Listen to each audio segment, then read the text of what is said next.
Hello, everyone. My name is Mitisha Gupta, and I am your host for today's podcast, Win Over Hypertension,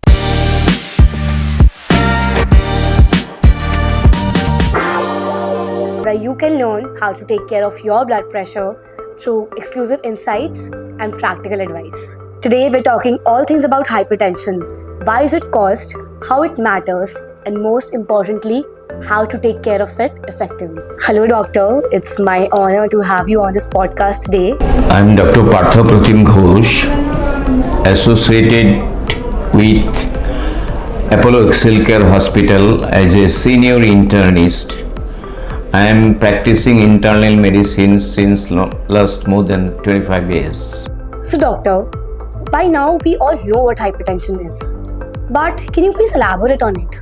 I mean, why is it so important for us to take care of ourselves even when we feel fine? Most of the time we see that hypertension don't have any symptoms till the target organs are damaged. But that does not mean that the target organs are not affected. So if the target organs are damaged, if you know that you are having blood pressure at that time, then it is too late. So we have to, even if you are fine, no symptoms, you have to assess your blood pressure regularly so that it don't lead to end organ damage like heart attack, heart failure, strokes, and kidney failure. According to a study by WHO in the year 2023, we have seen that 4 out of 5 patients are not adequately controlled, which can lead to catastrophe like this. Okay, but why is it so often called the silent killer? What makes it so dangerous over time? Usually hypertension don't have symptoms until it damages the target organs. But the most important thing is that even if you're fine, don't think that there is nothing going inside. If there is a persisting hypertension, your arteries may lose its elasticity and lead to atherosclerosis, which eventually leads to heart attack, heart failure, kidney disease, stroke, and even dementia. We have seen that almost 11 million deaths occur worldwide every year because of inadequate treatment of hypertension. In India, we have seen that around 57% of stroke patients are due to hypertension, and around 25 to 27% of improperly or inadequately treated hypertension leads to cardiac attack. So, doctor, I would like to know what are the most common reasons people develop high blood pressure? Is it genetics, lifestyle, or something else? Basically, the two reasons are, one is genetic. If one of your parents are having blood pressure, your chance is double. But that is genetic factors you cannot change. But the most important thing is lifestyle modification, which we can change easily, like proper diet, walking regularly, reducing weight, a stressful stressless situation, and preventing obesity or controlling obesity, and reduce smoking, and moderate alcohol may be allowed. How is blood pressure exactly diagnosed? When looking at the blood pressure readings, can you elaborate on the exact numbers people should be looking at? There are basically two numbers. The upper number is systolic blood pressure, the lower one is diastolic blood pressure. Systolic blood pressure we measure when there is ventricular contraction, when the blood is pumped out of blood, and the lower one is diastolic, which means when the heart receives blood during relaxation. Normal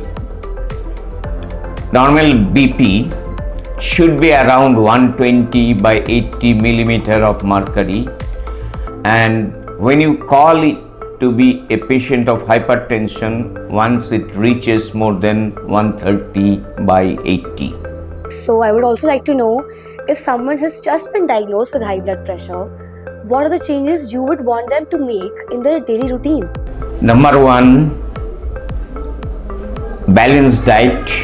Number two, salt restriction. This is pretty important, especially in countries like India. We have to reduce salt by less than 2500 milligram per day, preferably less than 1500 milligram per day. Diet should be enriched. The particular diet is known as DASH diet. DASH means diet against stopping hypertension, which consists of green leafy vegetables. That means all are potassium rich food, fruits, and low fat dairy products. Can we say that hypertension can be treated without medication? Initially, in few cases who are mildly hypertensive, we can try with lifestyle modification. But if the patient is having uncontrolled hypertension or having significant target damage or associated with risk factors like diabetes, coronary artery disease and all, most of the people will require lifelong medication. Okay, doctor, you just talked about medication right now. So I would like to know, what are the most common side effects that people should look out for while taking medications for hypertension? Okay, it depends on the type of medications we take. Like if you take diuretics, there may be hypovolemia, fluid may be less from the body. There may be potassium less, which is called hypokalemia. If you take amlodipine, there may be pedal edema. If you take beta blockers in a high dose, you may feel a little bit fatigue and cold extremities, and should not be given in presence of hyperreactive airway disease. If you take AC inhibitors, there may be a persistent cough. If you take alpha blocker in a higher dose, there may be postural hypotension in the morning. Okay, I have a question related to that only. Let's assume that somebody's blood pressure is coming under control. Can they come off medication, or is it a lifetime commitment? In a mild cases, yes, sometimes we can leave it, provided we abide by the lifestyle modifications. But in most of the cases, especially in uncontrolled hypertension or with risk factor, most of the people will require lifelong medication. So this marks the end of our podcast, Win Over Hypertension. I would like to say a huge thank you to the doctor for sharing such valuable insights to us. Remember, hypertension isn't just a number, it's a signal. And with right knowledge and action, it's absolutely preventable. If you found this episode helpful, do not forget to like, share and subscribe, and share your valuable insights with us. Always remember, stay informed, stay proactive, and most importantly, stay healthy. This is Mritisha Gupta signing off from this podcast, Win Over Hypertension.